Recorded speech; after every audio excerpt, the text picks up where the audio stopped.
एक समय की बात है। एक छोटे से गांव में एक बालक रहता था जिसका नाम नामदेव था। वह अक्सर अपने नाना के घर जाया करता था। उसके नाना प्रतिदिन भगवान की पूजा करते थे। एक दिन नामदेव ने अपने नाना को एक सुंदर मूर्ति के सामने पूजा करते देखा। बालक ने जिज्ञासा से पूछा, नाना, ये कौन है? नाना ने प्रेम से उत्तर दिया, बेटा, ये गोपाल जी हैं।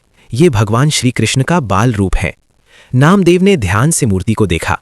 उसमें भगवान कृष्ण एक छोटे बच्चे के रूप में दिखाई दे रहे थे, घुटनों के बल चलते हुए, हाथ में मक्खन का गोला पकड़े हुए। नामदेव को वह मूर्ति पत्थर या धातु की नहीं बल्कि साक्षात भगवान जैसी लगी।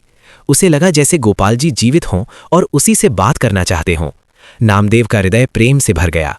वह स्वयं भी एक बालक था, इसलिए एक बच्चे के रूप में भगवान से उसका प्रेम स्वाभाविक था।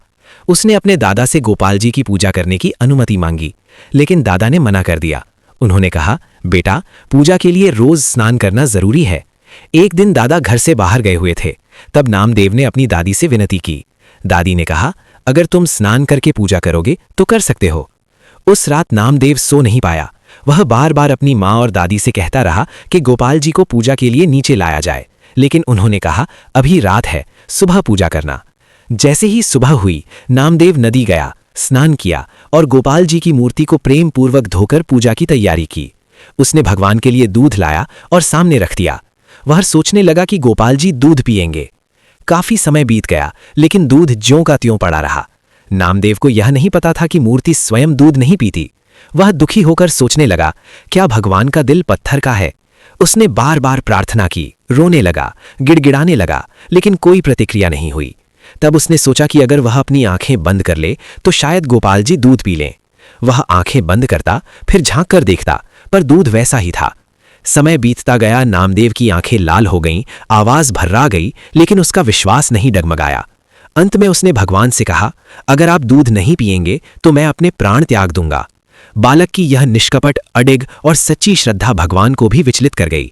उसकी पुकार में इतना विश्वास था कि भगवान स्वयं प्रकट हो गए। गोपाल जी ने बालक के सामने आकर दूध पी लिया। यह देखकर बालक नामदेव आनंद से भर गया और मुस्कुराकर बोला, गोपाल जी, मेरे लिए भी थोड़ा दूध छोड़ दीजिए। इस प्रकार बालक नामदेव की सच्ची श्रद्धा और अटूट विश्वास ने यह सिद्ध कर दिया कि ईश्वर को पाने के लिए दिखावे की नहीं बल्कि निष्कपट प्रेम और विश्वास की आवश्यकता होती है। जहां सच्चा विश्वास होता है, वहां भगवान को भी आना पड़ता है। यह कथा हमें सिखाती है कि विश्वास ही सबसे बड़ी शक्ति है।